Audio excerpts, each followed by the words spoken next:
More than 1 month after the assassination of Charlie Kirk and his posthumous receiving of the Presidential Medal of Freedom from President Trump, there are many sources out there trying to be the next voice to fill the void for audiences looking for Charlie Kirk. Who will take over? Who will lead the new media?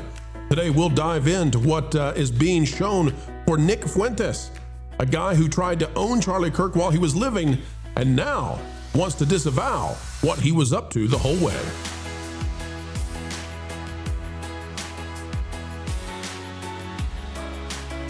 Folks, friends, welcome again. Yet again, we're back and we are here to bring you the news you need to know. So happy to do so, folks.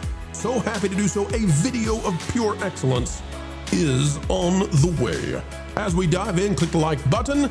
We are not here to throw aspersions. We're not here to do diversions away from what we need to cover. But ladies and gentlemen, the new media is taking off. It's exploding like a rocket.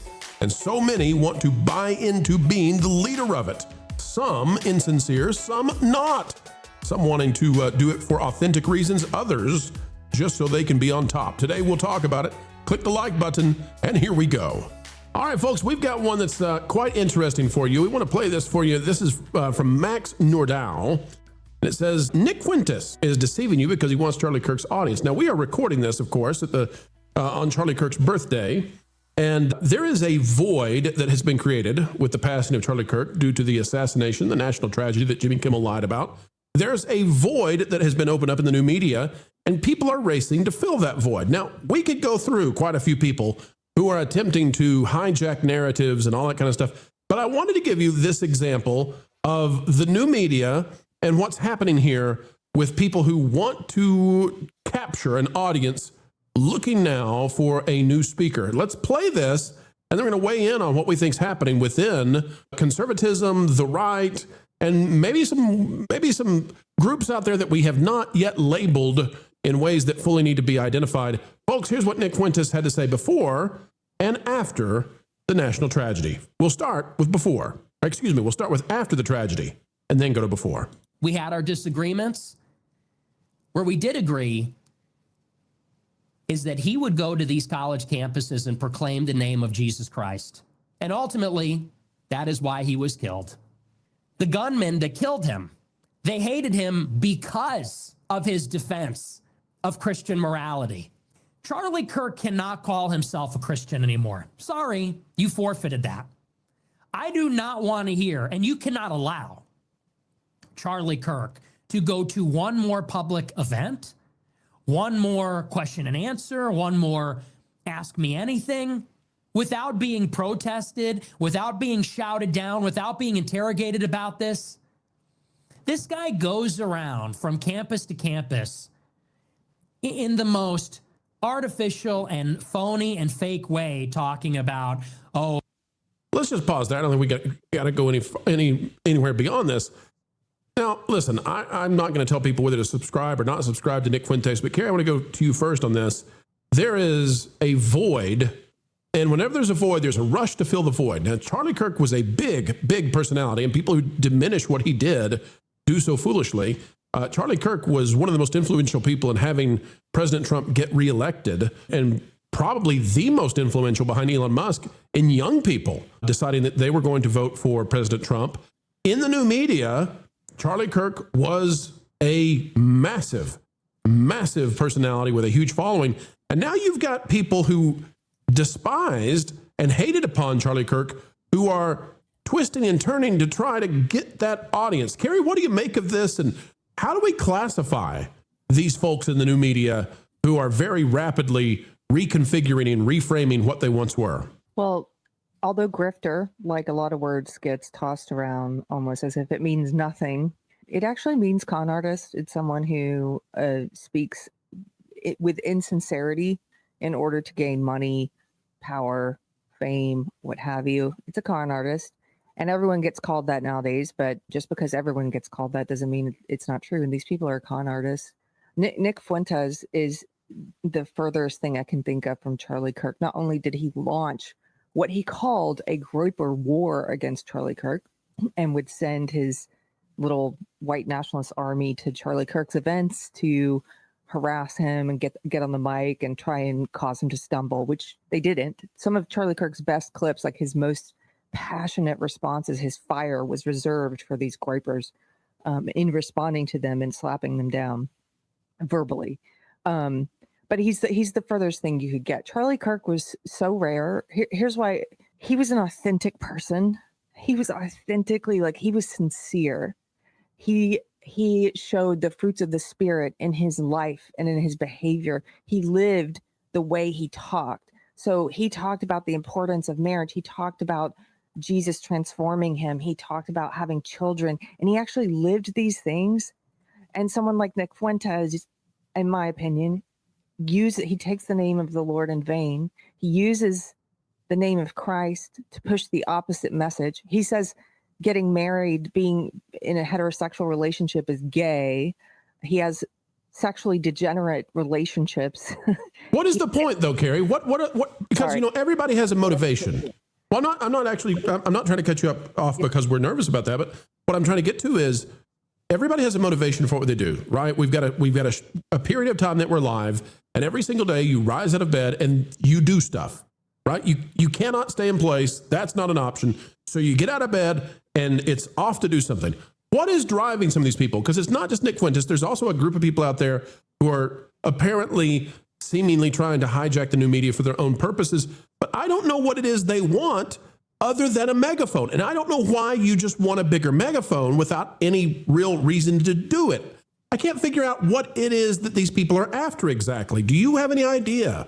Yes, it's the same thing that motivates the woke left. It's the same. It's that need for worship, attention, money, fame, power. Like they see an opportunity and they're rushing in to try and take it.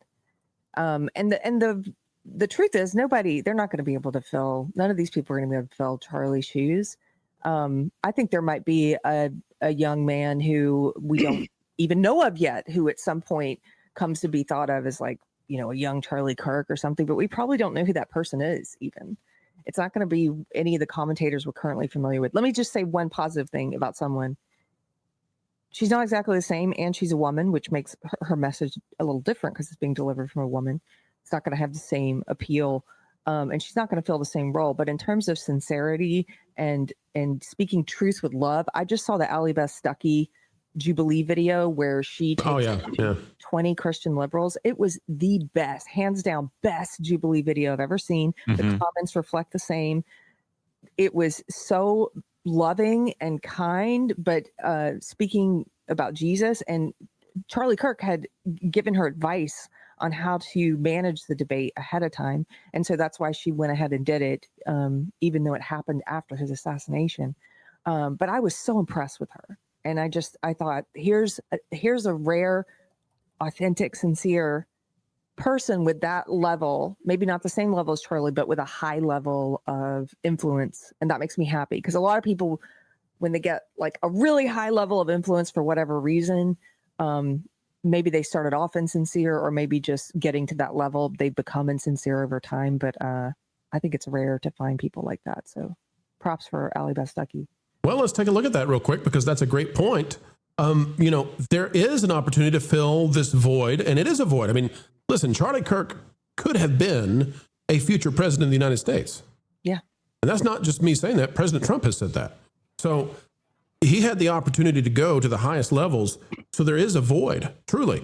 And it's not just the grifters who just want, you know, in a narcissistic march for a bigger megaphone. That's not that, you know. And by the way, that's not just on the right. You've got Hassan Pike on the left. I'm not sure he wants a bigger megaphone, maybe a bigger collar. But authenticity is what we need in the new media. So there are lots of Muppets out there who are trying to fill this void. But she seems to be one of those voices, Carrie, that is an authentic voice, truly believing what she's out there to do. And what we need to do, I think, in the new media is we need to try to find people who they're doing something for a greater cause than themselves. Maybe that's what we need to figure out. And try to find out the people, what is it that's motivating them to be a part of this? And if it's to, you know, if they truly believe what they say, they may be wrong, they may be right, but that's far better than finding people who are feeding a craven narcissistic path forward where they just want you to listen to them, and they don't care about the veracity or the truth behind the words they say. Do you want to glorify God or do you want to glorify yourself? And let me say, for any non-believers out there, I have a lot of atheist friends who I believe, even though they might disagree with me because they don't believe in God, but I think that their work is glorifying God, because if they are trying to speak truth, to be honest, like God is truth. The scripture tells us God is truth. So you're either glorifying yourself or you're glorifying the truth, the life, the way. And that's the distinction for me. Carrie, people are going to start wondering, what it is we're saying when on this channel we'll say talking about the truth with a capital T. People are going to figure out what that means if you're not careful now. That, we got a little bit of a code there that we're trying to do. You're going to give away the code. Culture, you're watching the new media, and it's in its infancy. I mean, we're really just beginning with what the new media is going to be. The legacy media had 100 to 150 years. We'll see how long the new media has. But I think that as we are getting into those toddler stages for the new media, finding voices that are authentic and pointing towards the divine, far more important than just finding, people who want to be superstars for the sake of being superstars. That's the legacy media model. It's not our model, I hope. Yeah, I think you're right there. And I think a lot of what Carrie says all the time is 100% accurate, because there are voices that are in our sphere that are actually just authentic human beings speaking from, where they are. And I don't know if I think it's harder to find people who are not necessarily playing a role, because a lot of people that are even in our sphere are, a little bit of a exaggeration of themselves, and oftentimes are out for reaction's sake, which is why I'm not a huge fan of Nick Fuentes for a lot of various reasons. And I don't believe he could be considered a leader in the direction of a Charlie Kirk. You don't think he's the next Rush Limbaugh, Nick Fuentes? No, I think he's too inauthentic for that. I think that oftentimes he'll go wherever the wind is blowing as far as his flag goes, where people who genuinely have a belief or a vision, they're going to, march the same direction every day. They're not going to change their path. They aren't going to follow the wind. And that's one of the things that made Charlie so great, and making such a huge impact on many of us here on this panel. And I look at, I look at the experiences that I've had at the events that Charlie hosted, and the opportunity to just speak with him briefly. I think that Carrie's already outlined the fact that maybe this person isn't with us yet, or maybe they're too young, or maybe they're on a spiritual journey to get there. But I look around, I don't see people that are going to be Charlie. It's just like I look around, I don't see somebody who's going to replace Tim Pool. In the people that have had the most growth, and I know Carrie can actually. Now hold on a second, Culture. Why do we need to replace Tim Pool? No, I'm just saying I'm trying to say that, and I certainly wouldn't. Believe me. Let's not hasten that one. We love Tim Pool. I want Tim around for a long time. Please don't misunderstand. Tim Cast has got at least 4 or 5 more decades left to go at the pace he's going, which is like 22 hours a day of Tim.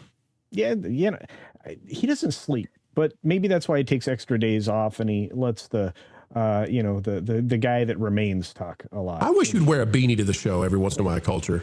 You need to step up. You don't look around like you have a beanie just waiting for that. You don't, and I know it. Anyway, so but I think that you don't replace these people easily, and I think that there are unique voices that are coming up. But and here's what I'm going to say that's going to highlight my friend Carrie. Some people are going to get there because they had to fight through being misled for so long. You're going to have people rise who've been on the other side of the conversation, like Carrie has. You're going to see more and more people have something in their life change them. And interestingly enough, perhaps the death of Charlie may have been that moment. We don't know yet. And look, I always try to deliver, what I, give to everybody around me every day when I do one of my shows. And and I will say that in many ways, the reason I'm doing a new show is because of Charlie. The reason I'm doing a new podcast is because of Charlie. And it's just, I wasn't giving out that piece of myself. And, you know, it made me realize that maybe I have to give all of myself. That's an interesting take. That's deep, culture. That is very deep. And there are layers of privacy that the personalities keep in place. And that's something for people on that side of the screen to think about, is how much of you are you willing to give to the world? Very interesting. Ron, what are your thoughts on that and on the search for voices to fill in the gaps? By the way, it's not just Charlie Kirk. There have been a lot of major conservative voices that have gone silent for the time being. Dennis Prager had a major injury that has sidelined him. Dr. Jordan Peterson is ill, and we wish him well and a speedy recovery. You've got Scott Adams, who is battling a terminal disease. So, Ron, the new media is looking for people to come in and be authentic. I'll mention too Dan Bongino, just because he's in the administration now, but even before he was battling cancer. And I actually, before this segment, had never heard of Nick Fuentes, but just watching. I'm sorry. Well, I feel badly about this now.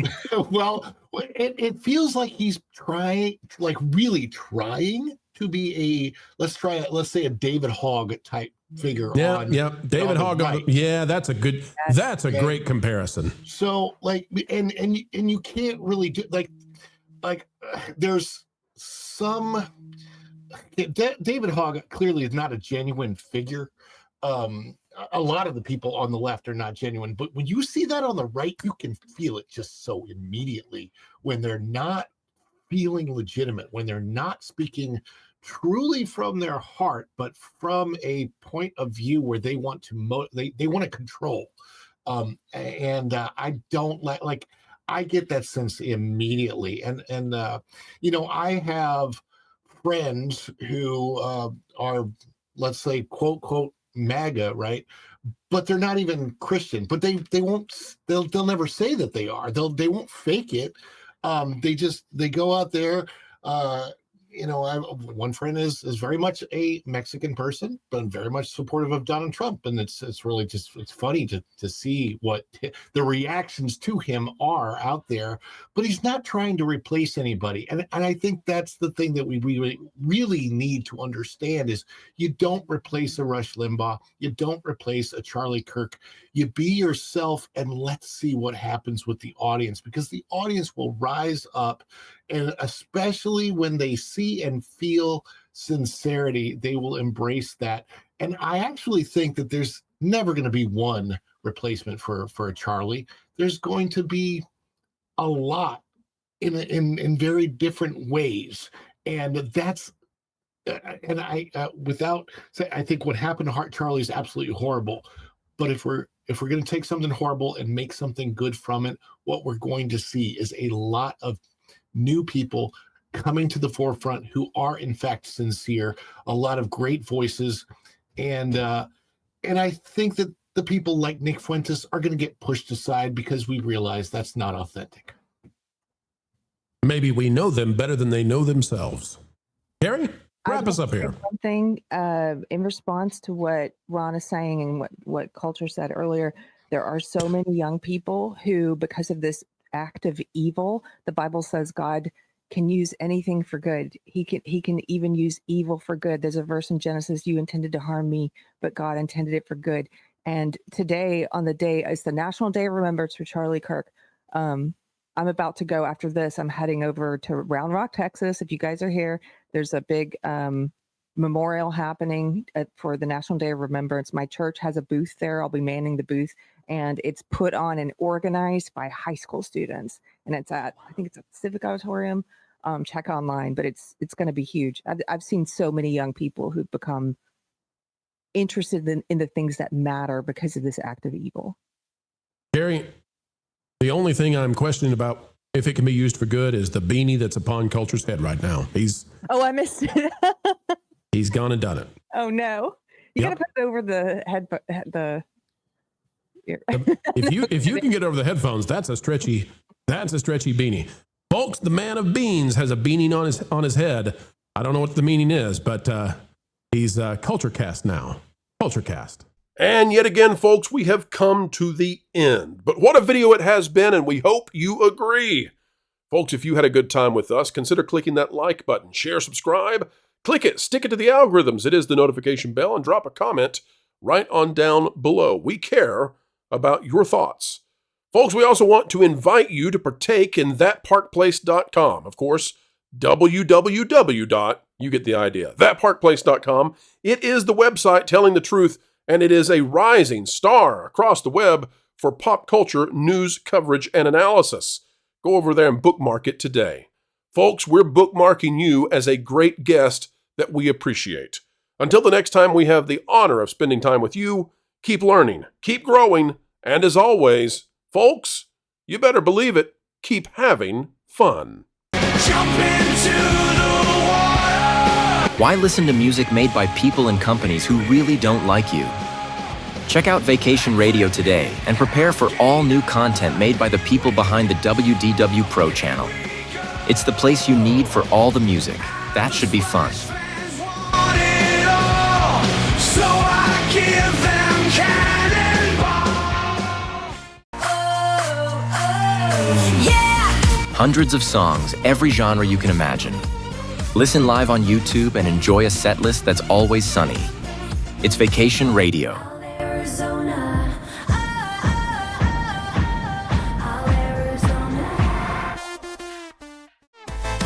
Pineapple pizza, Hawaiian ice freeze, yeah.